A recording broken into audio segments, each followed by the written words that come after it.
انا قعدت 20 يوم بتدرب ازاي اعمل هاند ستاند واقف على ايدي، وصدقوني اول ما بدات الوضع اللي انا فيه ده كان مستحيل. فتعالوا خدكم معايا بقى 20 يوم من البهدله والتمرين والوقعات علشان اتعلم مهاره جديده، الهاند ستاند او اني اقف على ايدي.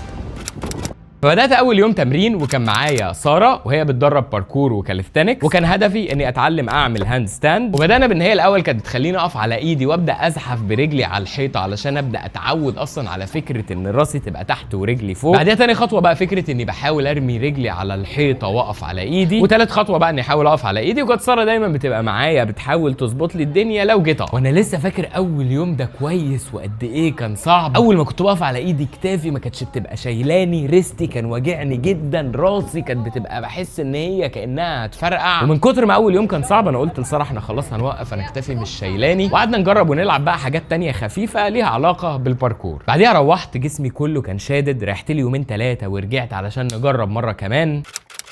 وتاني وتالت يوم تمرين بقى كانوا شبه بعض شويه. الموضوع بقى اسهل عشان حسيت عضلاتي وجسمي قويوا، ولكن من ناحيه الهاند ستاند ما كنتش حاسس ان في تطور كبير. عملنا شويه تمارين مختلفه وبدانا نتفرج على الفيديوهات اللي انا مصورها علشان اراجع الفورم بتاعي واعرف المشكله فين. ويمكن اكتر حاجه استفدتها ان انا بقيت مدرك مشاكلي ايه علشان اقدر اركز عليها واحاول اطورها.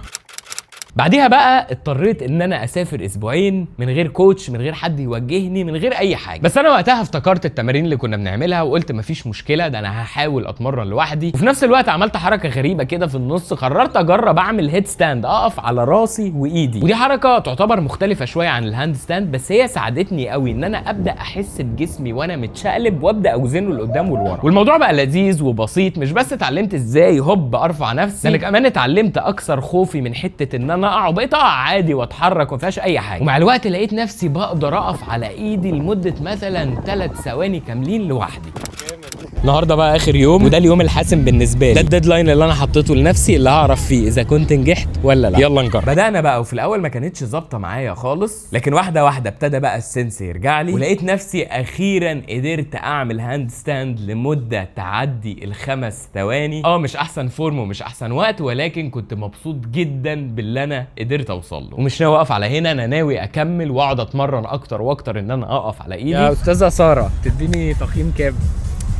9.5 من 10. وللناس بقى اللي وصلت معايا لحد هنا، لو في رساله واحده بس عايز اوصلها من الفيديو ده، يا جماعه جربوا رياضات وتعلموا حاجات جديده. مفيش حاجه احلى وامتع من ان انت تبدا في حاجه جديده تماما انت صفر فيها، وتقعد تتفرج على نفسك كل يوم بتتطور وبتبقى احسن.